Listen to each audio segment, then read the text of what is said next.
Hi everyone, I am Marisa P. Masubay. Today I will share to you my opinion about the Program for International Student Assessment, or the PISA. So this global exam measures the reading, the math, and the science skill of a 15-year-old student in different countries.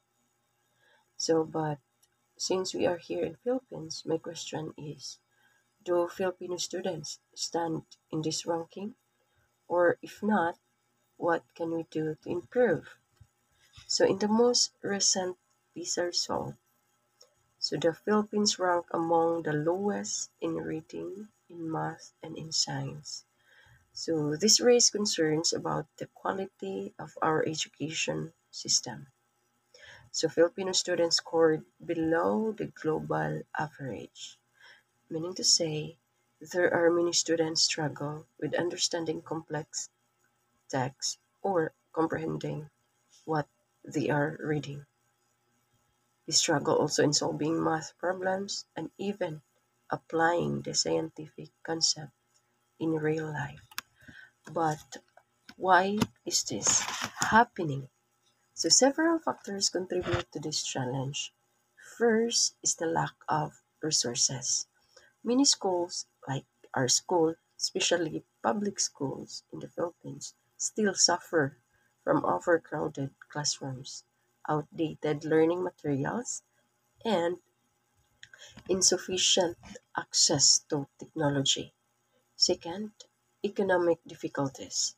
Students from low income families may struggle with learning due to hunger or lack of electricity, especially in remote area, or needing to help their families financially.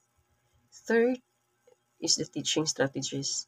So some students or many students rely too much on memorization rather than rather than critical thinking and problem solving.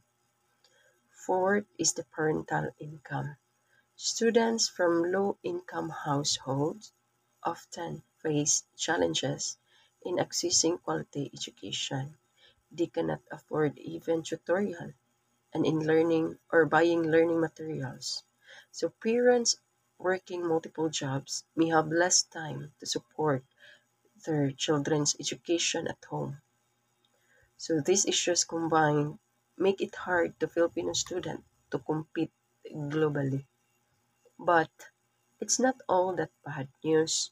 So there are many ways to improve. First, the government should invest more in education by increasing funding for better school facilities, for teacher training, and technology in classrooms. Secondly, we need to focus on student centered learning, promoting critical thinking, creativity, and problem solving skills, especially in math.